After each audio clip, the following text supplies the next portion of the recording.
ratito platicando de lo de los entornos digitales, luego muy frecuentemente usted me manda algún mensajito relacionado con eso. Ya hemos hablado de violencia vicaria durante la semana, me parece que también la semana pasada, pero es que siempre se nos está apareciendo, porque parece que les está gustando mucho a los señores ejercer ese tipo de violencia. ¿Se acuerda usted qué es? Ahorita Lorena López nos lo va a recordar. ¿Estás ahí, Lorena? Hola, buenos días. ¿Cómo estás? Muy bien, aquí ya un rato ya empezando a trabajar. Ay, pues qué bueno, porque necesitamos que gente como tú esté trabajando todo el tiempo. Déjame le recuerdo a las que nos oyen que tú eres coordinadora de litigio en la Secretaría de las Mujeres de la Ciudad de México. ¿Se acuerda usted que ya sabemos qué es litigio, que es darle seguimiento de principio a fin a algo, sí o no, Lorena? Sí, es correcto. Nos encontramos en la Secretaría de las Mujeres. Exactamente. Oye, y vamos a hablar una vez más de violencia vicaria, que a ver si lo explico bien, a ver si yo he entendido todo lo que nos han contado. Es cuando los señores utilizan a los hijos e hijas para ejercer violencia en contra de la madre de esos hijos e hijas, ¿no? A veces es violencia física, pero a veces también puede ser que no te los regresan el día que en el acuerdo está que te los tenían que regresar, o que te los llevan un poquito más tarde para que sufras un poquito. Es una especie de te voy a dar donde más te duele, ¿no, Lorena? Exactamente. La violencia vicaria es una forma de la violencia de género en la que los agresores causan este daño, como bien lo referiste, a una mujer utilizando como instrumento a las personas que ella más ama. Claro. Principalmente a los hijos e hijas. Oye, en caso, perdóname que te interrumpa, ¿podría ser que utilizara a otra persona que no es tu hijo o hija y también se llamaría violencia vicaria? Aquí habría que ver exactamente el contexto. Ajá.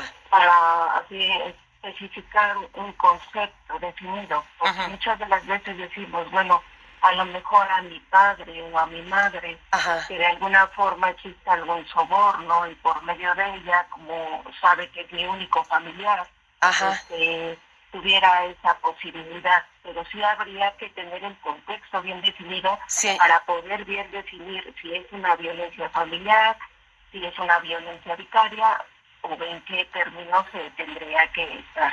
Sí, entiendo, pero yo no sabía que también podía ser, en caso de que así lo sea, alguien que no sea tu hijo o hija. Entonces, dependiendo el caso, pero sí podría ser. Exactamente, hasta los mismos nietos, ¿no? Podría ser. Los mismos igual donde más le pega a las mujeres respecto a pues este acercamiento que tienen a las mujeres, ¿no? Los con nietos. Los nietos, con los hijos, con las hijas, con los ascendientes igual. Claro. O personas con discapacidad. Oye, y ahora que mencionas la violencia familiar, que es otro tipo de delito, ¿por qué no aprovechamos para que nos recuerdes que la violencia vicaria se ejerce únicamente hacia las mujeres? Y que si alguien dice, no, pero es que también nunca falta quien dice, no, los hombres también pueden ser víctimas de violencia vicaria. Bueno, claro que podría haber violencia de que no te dejo ver a tus hijos, pero no se llamaría violencia vicaria, sino que sería violencia familiar, ¿no, Lorena?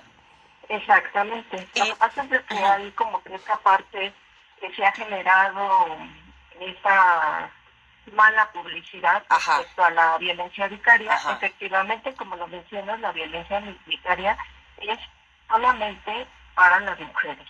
Para los hombres, ellos manejan lo que es la alienación parental. Es esta parte de la misma forma, pero que utilizan, se supone que la mujer, para decirle a los hijos que que estén en contra del padre, por decirlo así, ¿no? Eso sería otra cuestión diversa, pero la violencia vicaria, como bien lo refieres, es específicamente para la mujer. Sí, claro. Oye, hablando, fíjate que yo tenía una notita de esto que acabas de decir, que se dice mucho que nunca hay que hablarles mal a los niños y a las niñas, ni de su mamá ni de su papá, ¿no? Siempre es, ustedes arreglen sus problemas o no los arreglen, grítense si se van a gritar, pero no vayan a decirle, es que tu papá es malo, es que tu mamá es mala. ¿Qué hacemos cuando nuestra hija está llorando porque su papá se está portando horrible? ¿Cómo les explicamos que esa es la razón por la que, por ejemplo, ya no lo van a ver?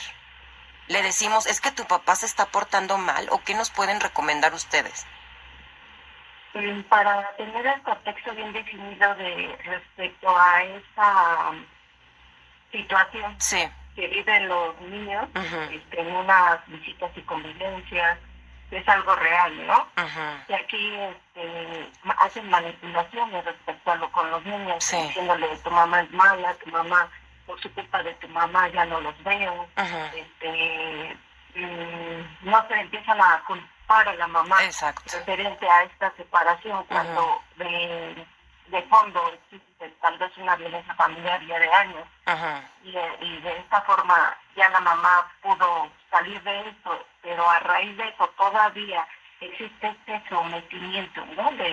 Respecto a este agresor, que diga, no sé, ahora voy a utilizar a mi hija y le voy a meter ideas para referir que ella es la violencia. Sí, típico. Eso lo tiene que hacer de conocer, ya sea por la vía penal o la vía familiar.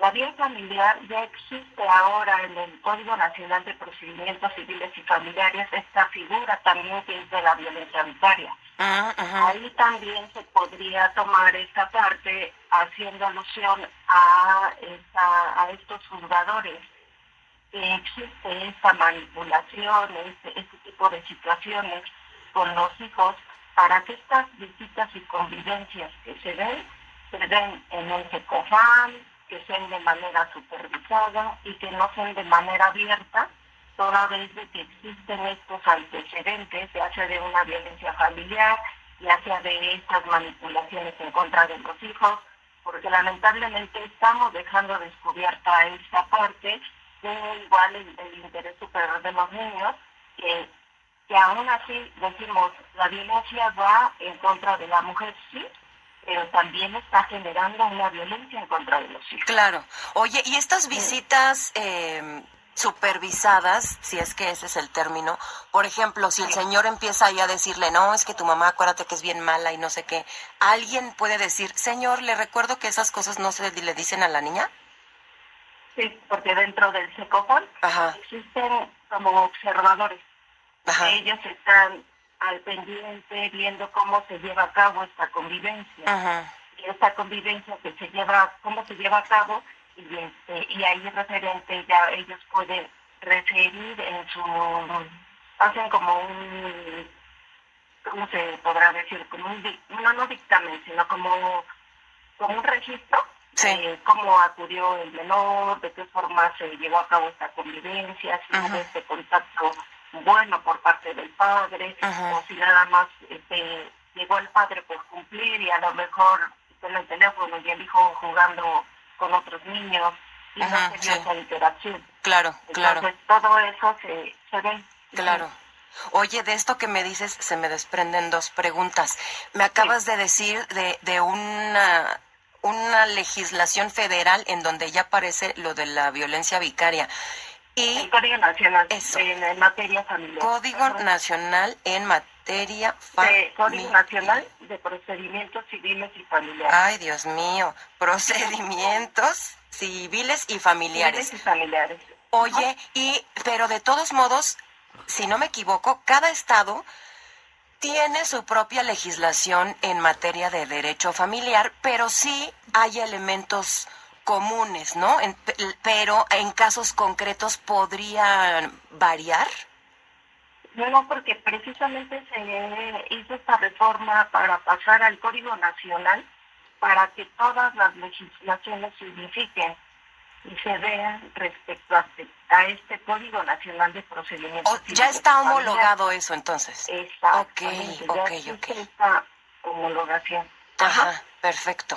Oye, y te quiero contar de una mujer que nos escribió, no ahorita, sino como que se quedó picada de la vez pasada que hablamos de esto, y lo que contaba era que ella inició la demanda y demanda de pensión alimenticia y que ella misma dijo, ya lo voy a dejar por la paz porque mis hijas están llore y llore porque cada vez que ven al papá se dan cuenta de que ni las quiere, o sea, que todo el tiempo le estaba diciendo, ¿qué? ¿Cuántos años tienes? ¿Qué? ¿En qué año vas? Y así, papá, ¿ya no te acuerdas cuándo nací? Y entonces, y también yo siento que la comprendo, Lorena, porque, no, y además, ¿qué crees? Que cobró pensión alimenticia un mes y luego el señor dejó de trabajar. Entonces ya no se le podía cobrar. ¿Qué hacemos con esas cosas? Por decir, a veces es lamentable que sufra violencia institucional, porque muchas de las veces es muy tardado todos los procesos. Entonces, exactamente llegan las víctimas con esa parte, ¿no? De que dicen, es que yo ya llevo tantos años en juicio, ya llevo, no sé, con mi denuncia, no llego a nada, ya preferí tomar a lo mejor, llegar a un acuerdo porque pues ya estoy desgastada, ¿no? Sí, claro. Que es lo más normal y real. Se pretende que con esto, con el Código Nacional, tanto como ya como que fomentar más esta parte de la violencia vicaria, se pretende que realmente se juzgue con esta perspectiva de género y de infancia, para que los mismos juzgadores tengan esta parte de tener esa sensibilidad y no decir, bueno, pues es que ella es la que no deja, bueno, es que ella es la que prohíbe, o que no deja que a los hijos se los lleve para su sana convivencia, ¿no? Entonces sí existen estos peros, se ha trabajado mucho referente a esta reforma. Sé que a veces es muy complicado, ¿no?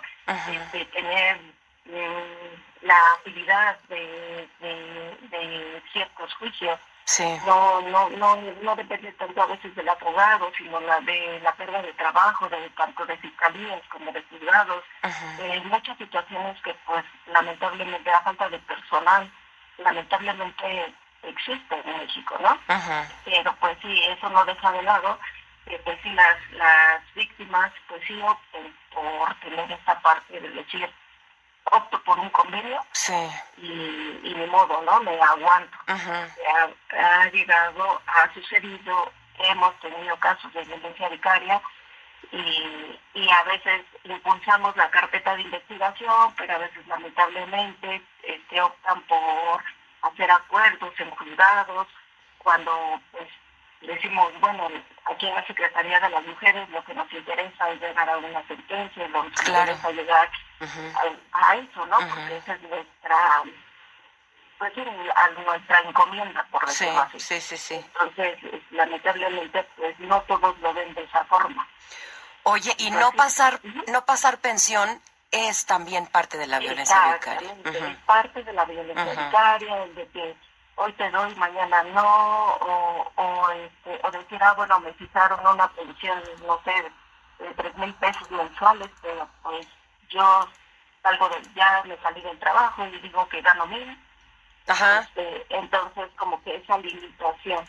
Aquí, la situación de un agresor, ellos saben perfectamente las maneras de dañar a una mujer. Por supuesto. Se ha dañado por medio de los hijos. Claro, rompiendo la relación, ellos aún quieren seguir dañando a esta mujer. Claro. Oye, una última pregunta. Si de veras el señor se quedó sin trabajo, por lo tanto en ese momento no puede pasar la pensión, ¿esa deuda se le acumula y después ya que tenga trabajo? ¿Sí? ¿Sí es así? Mira. Hay figuras en materia familiar que se llaman incidentes. Una vez que se llega a un convenio o existe una sentencia, eso ya queda como una cosa juzgada. Esa parte ya se juzgó y se quedó fijo. Ajá. Y el señor dice, yo ya no tengo trabajo, me corrieron, o todo eso, Ajá. eso lo tiene que hacer de conocimiento al juzgador. Ajá, claro. Porque a él se supone que le dan un finiquito. Partiendo de que existe una fuente laboralcita. Sí, Partiendo de ahí. sí. A él le dan un finiquito, por lo tanto le corresponde a la persona que le está recibiendo ese alimento una parte proporcional de ese finiquito, mientras él consigue otro trabajo. Claro. ¿No?